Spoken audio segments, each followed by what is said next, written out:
देश, दिल्ली, ब्रह्मपुरी वार्ड 229। नमस्कार मित्रों, अंतर्राष्ट्रीय पप्पू डोनाल्ड टैरिफ के ट्रेड एक्सपर्ट, आर्थिक मामलों के सलाहकार पीटर नवारो ने एक बेहद गैर जरूरी नस्लविधी टिप्पणी की है।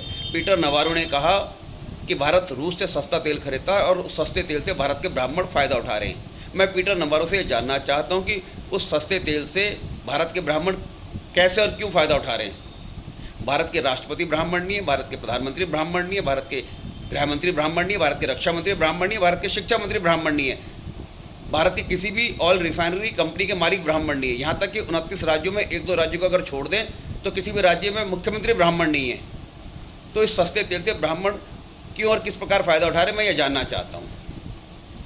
वास्तव में देशवासियों, ये फिर एक झूठा नैरेटिव है। ये भारत के हिंदुओं को जातिगत और क्षेत्रीयता वैमनस्यता में फंसाकर अपनी राजनीतिक रोटियां सेकना चाहते हैं, बिल्कुल उसी प्रकार जैसे 2 बिल्लियों की लड़ाई में बंदर रोटी खा जाता है। इस साजिश में अंतर्राष्ट्रीय पप्पू डोनाल्ड टैरिफ, राष्ट्रीय पप्पू राहुल गांधी, डीप स्टेट और कुछ विकसित राष्ट्र शामिल हैं।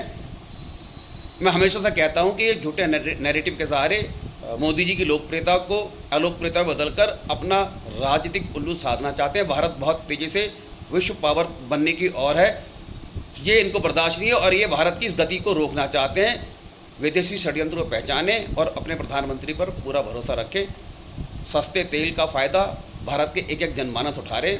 जहाँ तक मैं समझता हूँ, विश्व उथल पुथल के बावजूद भारत में पेट्रोल और डीजल की कीमतें स्टेबल हैं और उस स्टेबल कीमतों का फ़ायदा हम सबको मिल रहा है, चाहे वो हिंदू हो, चाहे मुसलमान हो, चाहे वो सिख हो, चाहे वो ईसाई हो, चाहे वो पारसी हो, चाहे वो जैनी हो, चाहे वो बौद्ध हो, चाहे वो ब्राह्मण हो, चाहे वो क्षत्रिय हो, चाहे वो वैश्य हो, चाहे वो दलित हो, हम सबको इस स्टेबल कीमतों का फ़ायदा उठा रहा है। मैं एक ब्राह्मण हूँ और मैं भी उसी कीमत पर पेट्रोल और डीजल खरीदता हूँ जिस कीमत में एक क्षत्रिय खरीद रहा है, एक वैश्य खरीद रहा है, एक दलित खरीद रहा है, एक मुसलमान खरीद रहा है, एक जैन खरीद रहा है, एक पारसी खरीद रहा है। तो इस जो विदेशी कॉन्स्पिरेसी इसका हिस्सा ना बने, विदेशी षड्यंत्र को पहचानें और अपने प्रधानमंत्री पर अपना बुलंद विश्वास बनाए रखें।